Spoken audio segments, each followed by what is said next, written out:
Our Al Santoli, a Vietnam veteran and author of a new book, To Bear Any Burden, A History of Vietnam, certainly was giving them any money. Well, that's essentially what they want. I mean, what they want is us to give them money. They've always talked about that. I used to work on the House Task Force on POWs and MIAs.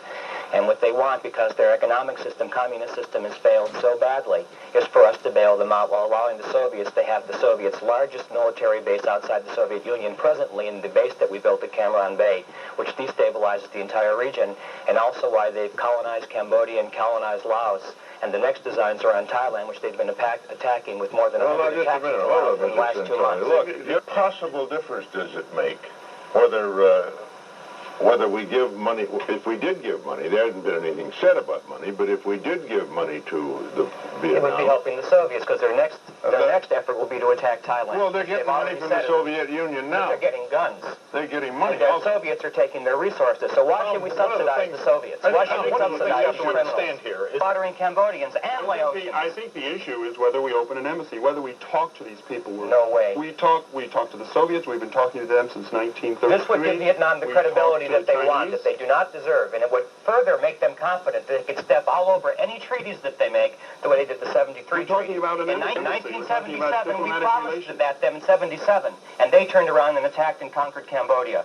The next step they want is to conquer Thailand, and they've already said that as such. And if you read Asia Week, the last 3 weeks, Tony Paul's article, where the Thai Communist Party defectors have talked about that, where Vietnam was trying to use the Thai Communist Party for that reason, to bring in their own troops to colonize the northeast of Thailand. Well, one second. It strengthens the United States position. We are forcing the Vietnamese into the arms of the Soviets. We're giving them no alternative.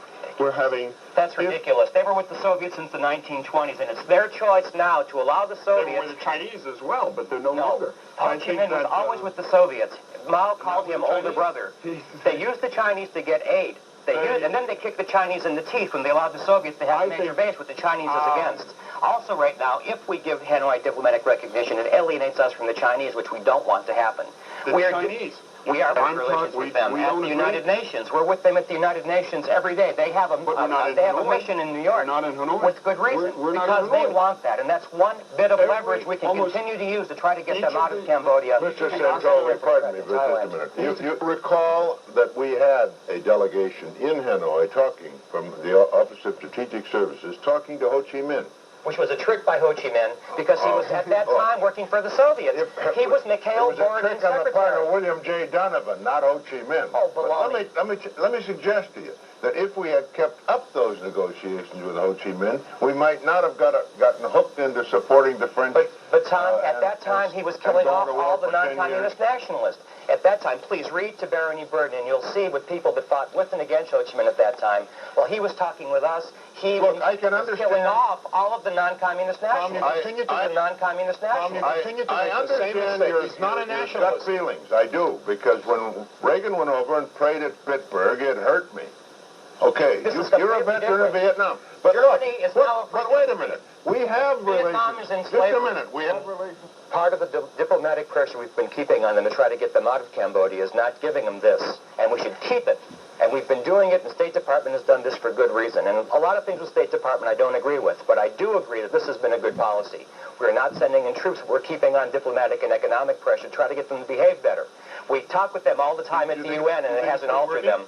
Do you think it's been working? Yeah, they have not succeeded in colonizing Cambodia the way they would have liked to. Well, part of the reason is because of the resistance, but also it's because of the international pressure kept on them. Mr. How one evidence on the House Task Force on MIAs. There's 166 people we knew were captured alive. We don't know if they're alive or dead now. I'm not going to say they're alive, but it's possible some of them are. Would it help us if we had an embassy in Hanoi so we could... No, because part of the 1973 Paris Agreement was they handed over all the live prisoners and bodies, which they didn't. They've stepped on every treaty that they've made, and we should not reward them for it. It's giving in the blackmail. I think that's the most important point. But having diplomatic relations, diplomatic relations means... What is the purpose of diplomatic relations? Not a trade mission, The presumption from the point of view of the Vietnamese is to have the United States begin some sort of trade, or some sort of aid, or some sort of legitimacy. And it seems to me that if we engage in that, what we are doing in effect is giving the Vietnamese government the very kind of imprimatur that they want. And look what they did with the French. For 30 years, they're holding French bodies in cemeteries in Vietnam.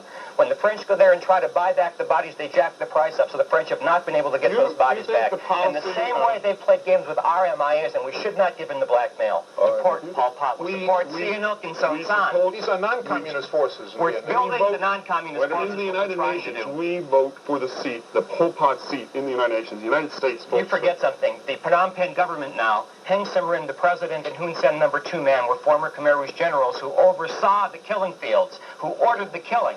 The Vietnamese are backing the Khmer Rouge in Phnom Penh and their puppet government. Are backing the high-level Vietnam Politburo led by Trung Chin was in Cambodia, and they issued communiques saying their position in Cambodia is irreversible, and the cornerstone of Indochina policy, i.e. their control of Cambodia and Laos, is militantly solidarity with the Soviet Union, and they condemned the U.S. In print, in a communique signed by the governments of Vietnam, Laos, and Cambodia. This was 2 weeks ago. Again, Don't give me that crap.